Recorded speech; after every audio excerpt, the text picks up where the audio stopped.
novidade. É isso que o povo quer, gente, novidade. No nosso espetinho temos costelinha ao molho barbecue da Pit Smoker. Confere aí, pessoal. Olha a qualidade.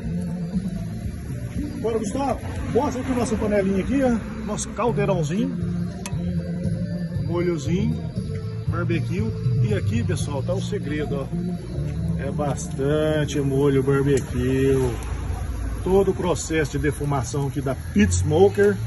A gente vai regando aqui com molho, ó. Onde vai dar todo sabor, hein? E acompanha batata rústica. Chama, segue nós aí para mais dicas. Já já vou estar ensinando isso tudo aqui para vocês. Valeu, obrigado. Valeu!